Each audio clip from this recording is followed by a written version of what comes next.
Hi అండి. నమస్తే. నేను మీ అను. అందరూ బాగున్నారా? ఇవాల్టి వీడియోలో నేను కిచిడి ఎలా తయారు చేయాలో చెప్తాను. దీనికోసం ముందుగా హాఫ్ కప్పు పెసరపప్పు తీసుకుని శుభ్రంగా కడుక్కొని ఒక దిక్కున ఉంచుకోవాలి. తర్వాత మీరు స్టవ్ వెలిగించుకుని కుక్కర్ పెట్టుకుని కుక్కర్లో 2 స్పూన్ల వరకు నెయ్యి వేసుకోవాలి. నెయ్యికి బదులు మీరు ఏ నూనె వాడితే ఆ నూనె కూడా వేసుకోవచ్చు. నెయ్యి వేడైన తర్వాత బిర్యానీ మసాలా వేసుకోవాలి. అంటే బిర్యానీ ఆకులు, యాలక్కాయలు 2 వేసుకున్నాను. కొంచెం తొక్క చింపి వేసుకుంటే ఫ్లేవర్ బాగా పడుతుందని. అలాగే లవంగిలు 4 వేసుకున్నాను. మరాఠీ మొగ్గలు ఒక 2, అనాస పువ్వు, జాపత్రి, దాల్చిన చెక్కలు చిన్న ముక్కలు 2 వేసుకున్నాను. ఇవన్నీ వేగిన తర్వాత మనం ముందుగా కడిగి ఉంచుకున్న ఈ పెసరపప్పుని తీసుకుని స్టవ్ లో ఫ్లేమ్లో పెట్టుకుని నెమ్మదిగా వేయించుకోవాలి. వాటర్ పడకుండా పప్పు వేసుకుని వేయించుకుందాం. ఇది కొంచెం నెమ్మదిగా వేయించుకుంటేనే స్మెల్ బాగా వస్తుంది. ఈ స్మెల్కి టేస్ట్ బాగుంటుంది అనమాట. పెసరపప్పు దోరగా వేగితే మనం చేసుకునే కిచిడి టేస్ట్ బాగుంటుంది. ఈ పెసరపప్పు వేగిన తర్వాత మనం వెజిటేబుల్స్ ముక్కలు కట్ చేసుకుని వేసుకుందాం. మీకు కనుక నేను చేసే ఈ వీడియోస్ నచ్చితే లైక్ చేయండి, షేర్ చేయండి, అలాగే సబ్స్క్రైబ్ చేసుకోండి. ఈ పెసరపప్పు దోరగా వేగిన తర్వాత వెజిటేబుల్ ముక్కలు మీ దగ్గర ఏ వెజిటేబుల్స్ ఉంటే అన్ని వెజిటేబుల్స్ వేసుకోవచ్చు. టమాటాలు, బీన్స్ ఇలా. నేనైతే ఇక్కడ నా దగ్గర ఇప్పుడు క్యారెట్లు, బంగాళదుంపలు ఉన్నాయి. ఉల్లిపాయలు కట్ చేసుకుని, పచ్చిమిరపకాయలు కట్ చేసుకుని వేసుకున్నాను. ఇవన్నీ వేగేటప్పటికి ఇవన్నీ ఒకటిగా వేసుకుందాం. మీ దగ్గర కరివేపాకు, కొత్తిమీర ఉన్నా కూడా వేసుకోవచ్చు. ఇవి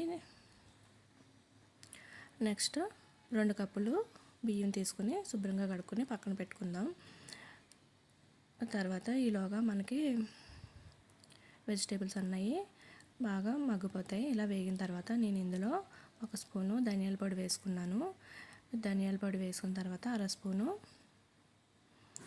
బిర్యానీ మసాలా వేసుకున్నాను. నేను మసాలాలు తక్కువే వాడతాను. మీ టేస్ట్ని బట్టి మీరు అడ్జస్ట్ చేసుకుని వేసుకోండి. సాల్ట్ కూడా వేసుకున్నాను, అది స్కిప్ అయినట్టుంది. నేను ఇక్కడ కొంచెం అల్లం వెల్లుల్లి పేస్ట్ ఒక 1.5 స్పూన్, 2 స్పూన్ల వరకు ఉంటుంది. అల్లం వెల్లుల్లి పేస్ట్ వేసుకుని ఈ మసాలాలన్నీ బాగా వెజిటేబుల్స్కి పట్టేలాగా బాగా కలుపుకోవాలి. కలుపుకున్న తర్వాత మనం బియ్యం కడిగి పెట్టుకున్నాం కదా, బియ్యం కూడా ఇందులో వేసుకుని కలుపుకుందాం. మాడకుండా లో ఫ్లేమ్లోనే వేయించుకోండి, మాడిపోతే టేస్ట్ బాగోదు.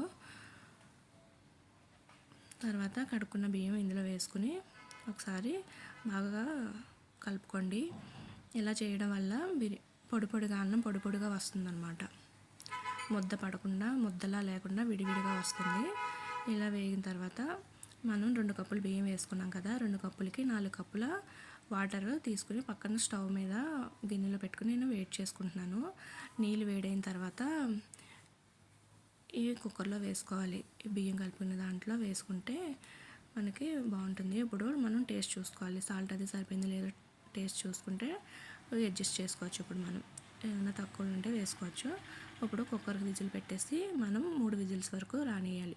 3 విజిల్స్ వచ్చిన తర్వాత కుక్కర్ చల్లారిన తర్వాత విజిల్ తీసి మనం చూస్తే ఇలా రెడీ అయిపోయి ఉంటుంది. ఇప్పుడు మనం కిందకి పైకి ఒకసారి కలుపుకుంటే అన్నం పొడి పొడిగా వస్తుందన్నమాట. కుక్కర్లో తీసిన వెంటనే ఇలా ఉంటుంది. చాలా టేస్టీగా ఉంటుందన్నమాట. స్మెల్ కూడా చాలా బాగుంది. అంతే, కిచిడి రెడీ అయిందండి. Thank you.